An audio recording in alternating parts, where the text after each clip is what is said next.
There are some faces in Black television history that do more than appear on a screen.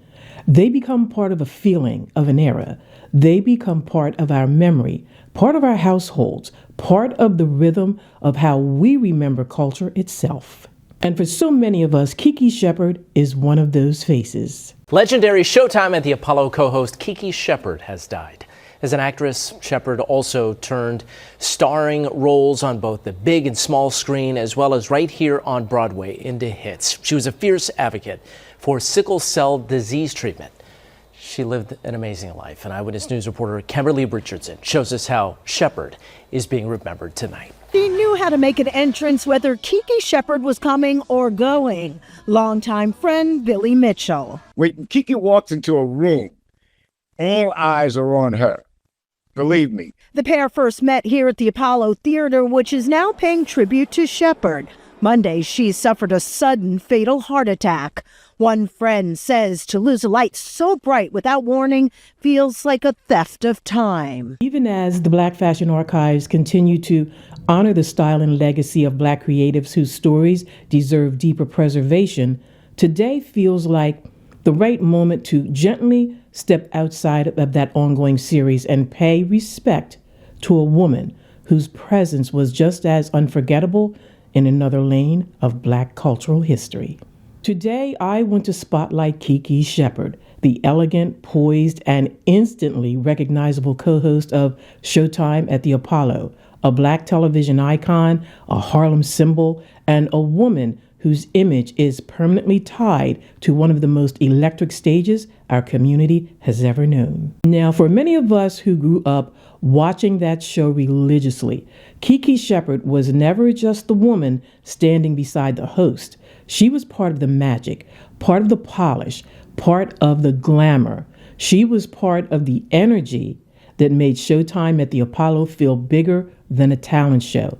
She helped give it shape, style, and that unforgettable touch of sophistication that let you know this was not just entertainment.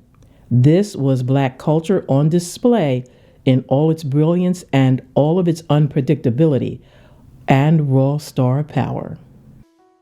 Even after her years at Apollo, Kiki Shepard continued building a wide career across television, film, and stage. Over the decades, she appeared in popular shows, including A Different World, Baywatch, NYPD Blue, Everybody Hates Chris, Grey's Anatomy, and Mind Your Business. She also appeared in the film Blackjack Christmas, continuing to remain active on screen in later years. Away from television, Shepard also built a respected stage career. Her Broadway work included productions such as Bubbling Brown Sugar, Reggae, Your Arms Too Short to Box with God, and Porgy and Bess. Those who followed her work say she moved effortlessly between live theater, scripted television, and music-based entertainment, carrying the same confidence across every platform. Much of her personal life remains outside public attention, with most public tributes now focused on the legacy she leaves behind in entertainment. At 74, Kiki Shepard leaves behind a career tied to television memory, stage history, and one of America's most iconic talent platforms. And that is exactly why she deserves to be remembered with care. When we talk about iconic Black television, we often focus on the loudest personalities, the biggest voices, the comedians, the singers, the breakout stars, and the unforgettable performances. But sometimes, in looking back, we miss the woman whose power was quieter but no less commanding. A woman whose beauty, composure, and consistency gave a show its visual heartbeat. Kiki Shepard was one of those women. On Showtime at the Apollo, the stage was always explosive. It was unpredictable. It was thrilling. It was nerve-wracking. It was joyful. It was brutal at times, honest at times, hilarious at times, and more historic often than people fully now acknowledge. The one and only Kiki Shepard. In Harlem, Shepard started as a dancer, but stepped into the role of co-host of Showtime at the Apollo from 1987 until 2002. She worked with Sinbad, Steve Harvey, who says she lit up the stage and left a legacy that won't be forgotten. Whenever she comes home, it's always a joyous occasion. The word spreads quickly throughout the theater. Kiki's in, Kiki's here, Kiki's here. Shepard's reach was why BET says she represented a generation of women who moved with confidence, intention, and undeniable presence on stage, on screen, and in every room they entered. The Apollo stage was sacred ground. It was where dreams were tested in real time, where new talent could rise or fall in front of an audience that was famously hard to fool. It was where Black performance culture lived out loud, and in the middle of all of that tension, charisma, and emotional electricity stood Kiki Shepard, calm, polished, graceful, and unforgettable. She represented something deeper than glamour. Although, yes, she absolutely brought glamour, she represented presentation. She represented the elegance of Black womanhood in a space that was otherwise moving at the speed of noise, reaction, and competition. Her beauty was undeniable, but it was her presence that made her iconic. She had that rare ability to walk into a frame and instantly elevate it. She brought softness without weakness, beauty without frivolity, and style without having to demand attention. She understood something powerful. Sometimes presence is power. That matters, especially when we talk about Black women in television. Too often our contributions get flattened. We are remembered only in the background or only through surface level language. And when in reality, many Black women helped define the tone, visual identity, and emotional texture of the very shows that people still celebrate decades later. Kiki Shepard helped define the visual memory of Showtime at the Apollo. When people think about that era, they don't just remember the acts, the crowd, or the host.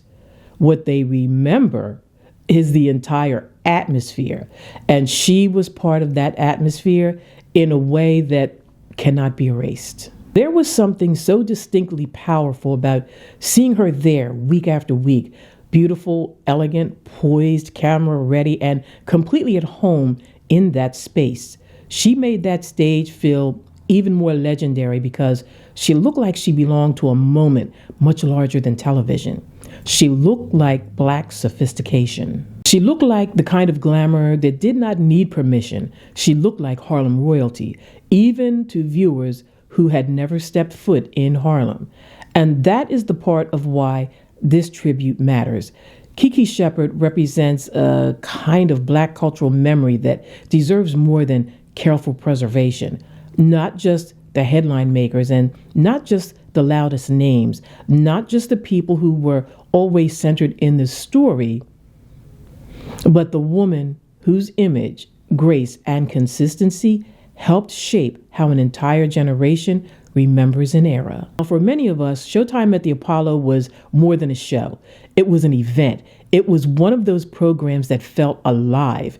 You did not just watch it, you experienced it. You watched to see who would make it, who would get booed, who would shock the crowd, and who would become a star, and who would leave the stage as quickly as they came.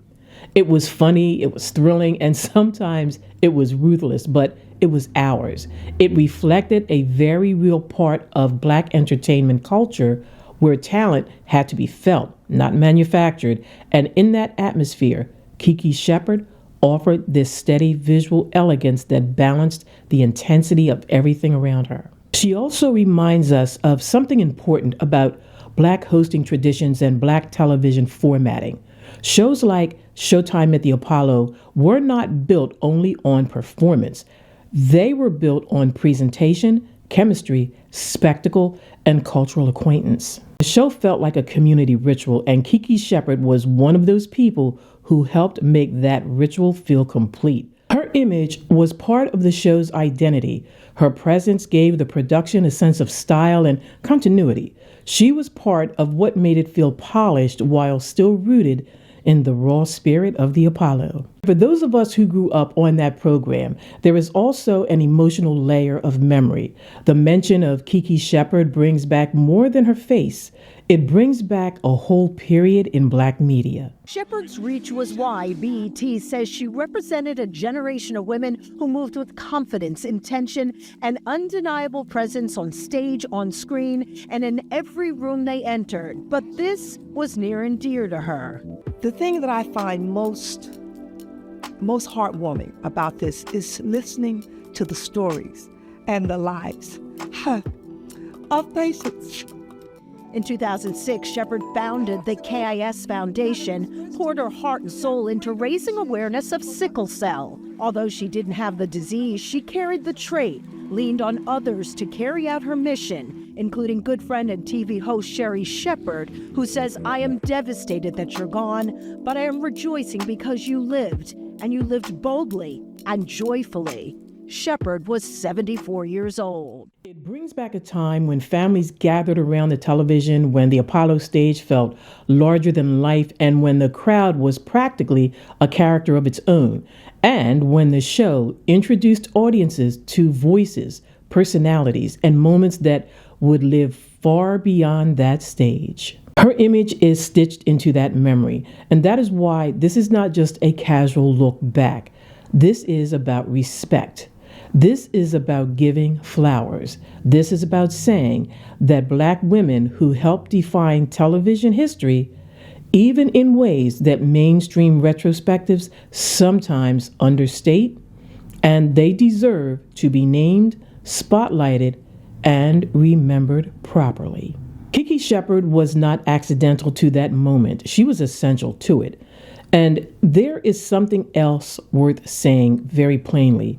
Beauty and elegance are not shallow contributions, not in the visual medium, not in television, and not in Black cultural history. The way a woman carries herself, the way she occupies a frame, the way that she contributes to a show's tone, style, and memorability, all of that matters. Kiki Shepard brought an unmistakable level of refinement and visual magnetism to one of the most beloved stages in Black entertainment. That is part of the legacy. That counts. That belongs in this story. So when we remember Showtime at the Apollo, we should remember her not as a footnote, not as an accessory to someone else's spotlight, but as part of the soul of that institution. A woman whose image helped define a cultural phenomenon. A woman whose grace became part of the show's signature.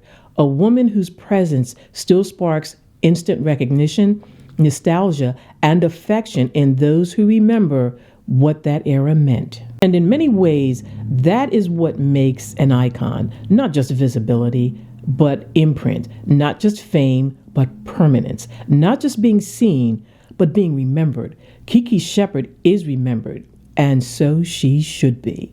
So today, as I briefly step away from the ongoing Black Fashion Archive series, I wanted to make space for this moment of recognition, respect, and gratitude for Kiki Shepard, a woman whose beauty, presence, elegance, and cultural imprint helped shape one of the most unforgettable chapters in Black television history. Sometimes honoring legacy means looking beyond the obvious names and remembering the people whose presence made the culture feel the way that it felt. The people who gave an era its texture, its polish, its mood, and its memory. Kiki Shepard did exactly that. And for those of us who grew up watching Showtime at the Apollo religiously, she will always be part of that magic. May we continue to celebrate our icons while they remain vividly alive in our hearts and in our collective memory. May we continue to say their names with intention. And may we never allow the women who helped define Black cultural history to fade into the background of stories they helped make unforgettable. Today, we give Kiki Shepard her flowers.